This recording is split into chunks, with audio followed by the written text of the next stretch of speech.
আজি বনাইছোঁ পটলৰ এটা খুবেই টেষ্টি ৰেচিপি। আশা কৰোঁ আপোনালোকে ভাল পাব। নমস্কাৰ জনাইছোঁ সকলোকে শ্ৰুতিছ লিটিল কিটচেনলৈ। ইয়াৰ বাবে মই পটলৰ ৰেচিপিটো বনাবৰ বাবে 6টা পটল লৈ লৈছোঁ। এইখিনি এতিয়া মই ভালদৰে কাটি ল'ম। এইখিনি ইনগ্ৰিডিয়েণ্টছখিনি আজি মই ব্যৱহাৰ কৰা স্ক্ৰীণত দেখিবলৈ পাইছে আপোনালোকে।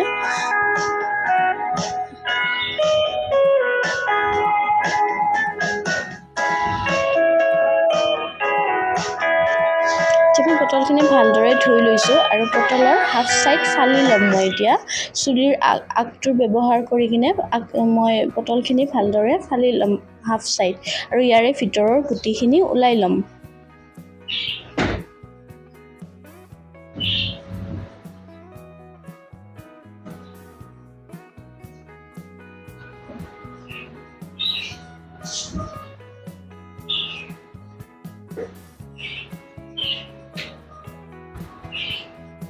মই ভালদৰে পটলৰ ভিতৰৰ গুটিখিনি হাতেৰে ওলাই লৈছোঁ।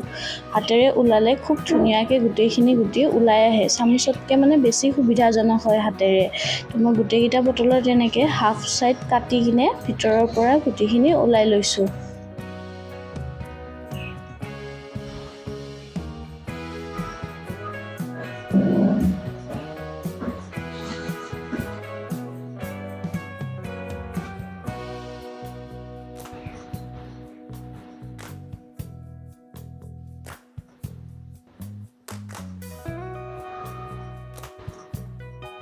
এনেকৈ মই গোটেইকেইটা পটলৰে ওলাই ল'ম ভিতৰৰ গুটিখিনি।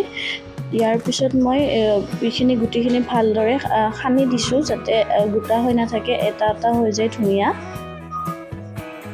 ইয়াতে এতিয়া মই এটা পিঁয়াজ আৰু এটা জলকীয়া ব্যৱহাৰ কৰিছোঁ।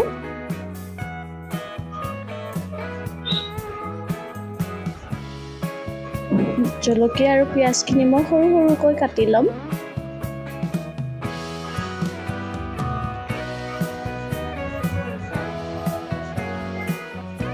এতিয়া মই গেছত কেৰাহীটো গৰম হ'বলৈ দিছোঁ আৰু ইয়াতে তেল দি দিছোঁ অকণমান। আৰু ইয়াতে মই পটলৰ গুটিখিনি দি দিছোঁ কেৰাহীত ফ্ৰাই হ'বৰ বাবে। এতিয়া এইখিনি আমি 2 পৰা 3 মিনিট ল' ফ্লেমত ধুনীয়াকৈ ভাজি ল'ম যাতে এটা ধুনীয়া ৰঙচুৱা কালাৰ আহে।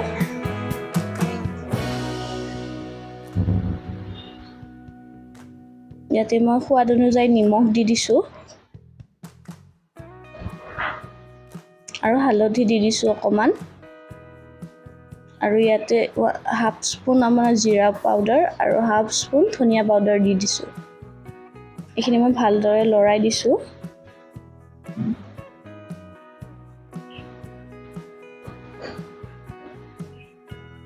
ইয়াতে মই ব্যৱহাৰ কৰিম 2টা আলু, বইল আলু। এইখিনি মই বইল কৰি ল'ম।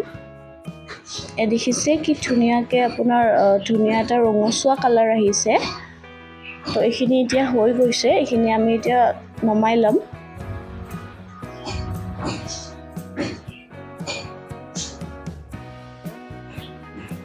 ধুনীয়াকৈ ভালদৰে নমাই লৈছোঁ।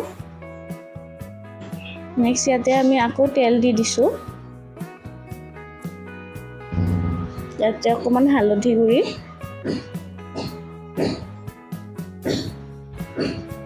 অকণমান নিমখ দি দিছোঁ আৰু ইয়াতে আমি কাটি লোৱা পটলকেইটা ফ্ৰাই হ'বলৈ দিম।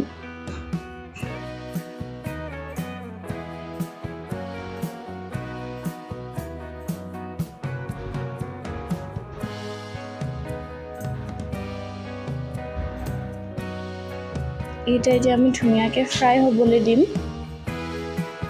ফ্ৰাই হ'বৰ বাবে যিহেতু পটলকেইটা গোটাই আছে সেইটোৰ বাবে ঢাকনিখন লগাই দিম। গেছৰ ফ্লেমটো ল' ৰাখি কিনে এইখিনি ফ্ৰাই কৰিম ধুনীয়াকৈ।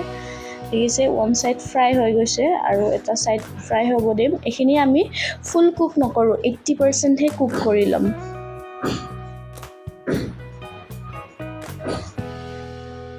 দেখিবলৈ পাইছে পটলকেইটা খুব ধুনীয়াকৈ 80% কুক হৈ গৈছে আৰু ধুনীয়াকৈ। এইকেইটা আমি এতিয়া নমাই ল'ম।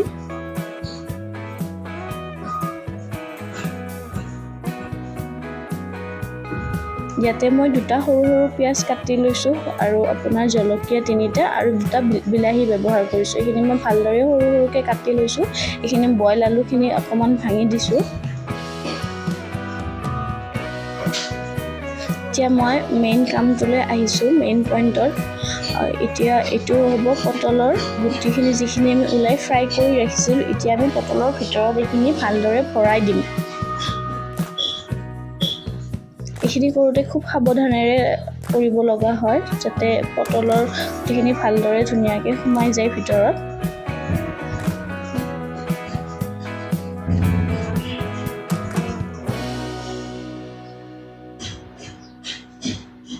দেখিছে এটা এটাকৈ এনেকৈ মই ধুনীয়াকৈ গোটেইকেইটাৰ পটলতে ভিতৰৰ গুটিখিনি মছলাখিনি ভৰাই দিছোঁ।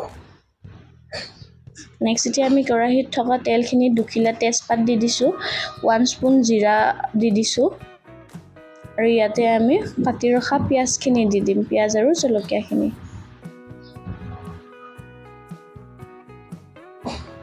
এতিয়া এইখিনি ধুনীয়াকৈ ফ্ৰাই কৰি ল'ম।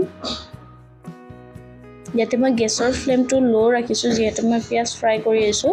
এতিয়া ধুনীয়া এটা গল্ডেন ব্ৰাউন কালাৰ আহিছে। ইয়াতে আমি এতিয়া বিলাহীখিনি দি দিম ফ্ৰাই কৰিবৰ বাবে।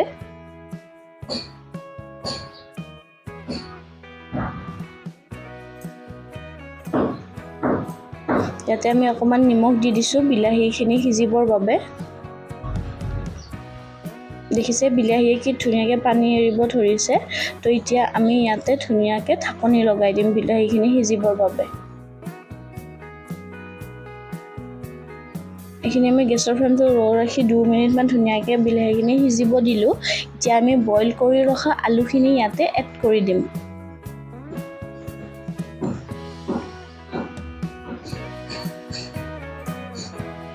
এইখিনি আমি এতিয়া ধুনীয়াকৈ গেছৰ ফ্লেমটো ল' ৰাখি কিনে ধুনীয়াকৈ ফ্ৰাই কৰি ল'ম 2 পৰা 3 মিনিট, যাতে আলুখিনি ধুনীয়াকৈ ফ্ৰাই হৈ যায় আৰু বিলাহী আৰু পিঁয়াজৰ লগত মিহলি যায়।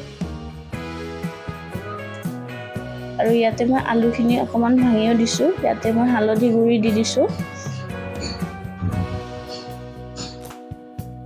ইয়াতে মই জিৰা পাউডাৰ 1 স্পুন দিছোঁ, ধনিয়া পাউডাৰ 1 স্পুন দিছোঁ, কাশ্মীৰী লাল মিৰ্চ দি দিছোঁ 1/2 স্পুন। এতিয়া আমি ভালদৰে লৰাই দিম।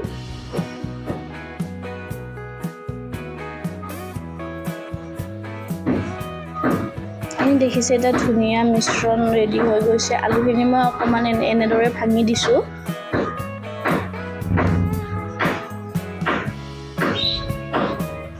এতিয়া এইখিনি মই ধুনীয়াকৈ ফ্ৰাই কৰি ল'লোঁ।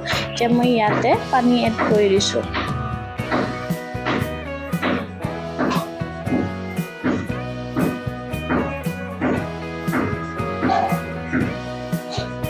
আৰু ইয়াতে মই ৰেডি কৰি ৰখা পটলকেইটা দি দিম। এইখিনি যিহেতু মই 80% কুক কৰি লৈছিলোঁ, ইয়াতে 20% কুক হৈ যাব বাকীখিনি।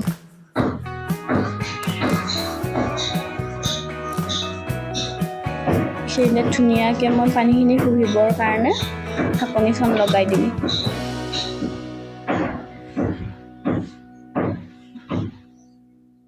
আমি ঢাকনিখন গুচাই লৈছোঁ অকণমান। এয়া দেখিবলৈ পাইছে ধুনীয়াকৈ পটল আৰু এইখিনি মিহলি গৈছে। এতিয়া মই ধনিয়া পাত অকণমান কাটি লৈছোঁ, ইয়াতে ধনিয়া পাত এড কৰি দিছোঁ। এইখিনি এতিয়া হৈ গ'ল। পটলৰ এই ৰেচিপিটো খাবৰ বাবে খুবেই টেষ্টি হয়। আপোনালোকে এবাৰ ঘৰত ট্ৰাই কৰি চাব। এনেকুৱা ধৰণৰ ধুনীয়া ধুনীয়া ৰেচিপি চাবৰ বাবে মোৰ চেনেলটো ছাবস্ক্ৰাইব কৰি দিব।